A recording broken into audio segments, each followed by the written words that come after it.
డెఫినెట్గా ఉంటుంది. ఓకే గణేష్ గారు ఇటు సార్. ఆడపిల్లకి ఛాన్స్ ఇద్దాం, సోదరులకు ఛాన్స్ ఇవ్వాలి కదన్నా. ఎందుకులేండి, మేము మైక్ ఉంది కదా, ఎప్పుడోకప్పుడు మేమే అడుగుతాం.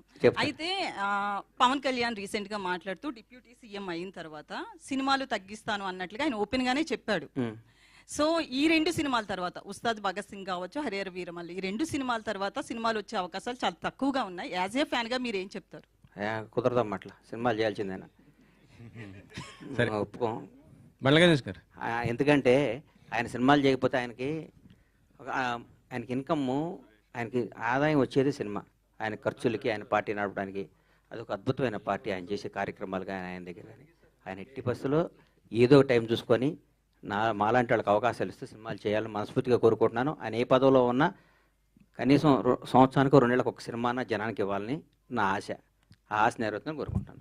గణేష్ గారు అన్న ఇక్కడన్నా గబ్బర్ సింగ్ రిలీజ్ అప్పుడు బ్లాక్ బస్టర్ అయింది. కలెక్షన్స్ పవన్ కళ్యాణ్ గారికి చెప్పొద్దు అన్నారు కదా, 100%.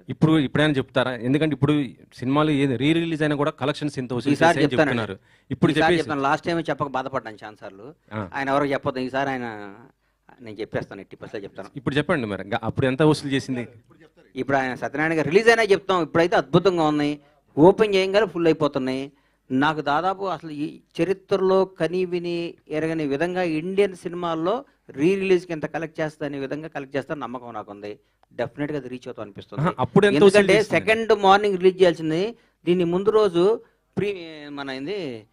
ప్రీమియర్స్ అడుగుతున్నారంటే మీరు అర్థం చేసుకోండి సార్. నాకే ఇప్పుడు కూర్చొని చూస్తుంటే ఇది రేపు రిలీజ్ అని టెన్షన్ వచ్చింది. ఇప్పుడు అప్పుడు ఎంత వసూలు చేసిందని అడుగుతున్నా, అప్పుడు ఎంత వసూలు చేసింది అనేది అన్ని సార్లు అప్పుడు చాలా చేసింది, మా జీవితాలు మార్చేసింది, మా బతుకులకి అద్భుతం చేసింది మహా సినిమా. అంటే చెప్పనా? ఓకే, ఇంకొక వచ్చింది సార్.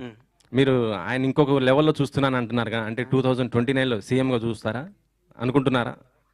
డెఫినెట్గా ఆయన ముఖ్యమంత్రిగా చూడాలని కోరిక నాకు ఉంది, చూస్తాను.